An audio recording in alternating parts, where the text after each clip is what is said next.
السلام عليكم ورحمة الله وبركاته. متابعينا الكرام، تحياتنا لكم.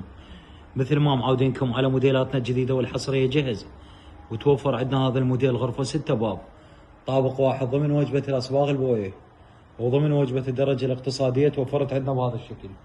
يكون ارتفاع الكنتور 2.40 متر، عرض الكنتور يكون 3 أمتار و15، 6 بيبان طابق واحد. زاوية الملابس تكون زاوية كنتورية بارتفاع الكنتور تجي بقياس 75. وجه الكنتور يكون عندنا MDF بهذا الشكل. الوجه مالته يكون MDF 4 ملم، والداخل يكون معاكس خشب 3 ملم، نظام قفيص وبرغي، سهولة الشد والفتح. النرمادة تكون نرمادة شريطية على طول الباب.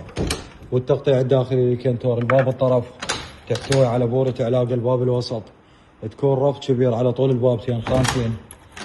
والباب الطرف الأخير يكون تقطيع حبوري نفس التقطيع مال أول باب. شرباية، ملحقات الشرباية تتكون من تاج عالي، تاج ناس وكوموديات عدد 2، كل كومودي يحتوي على بابه بهذا الشكل. التاج العالي يكون بهذا الشكل وبهذا التصميم. جزامة تحتوي على مكتب ودبل باب. ميز المراية يحتوي على مجرات عدد 2 وبابتين. تحياتنا لكم.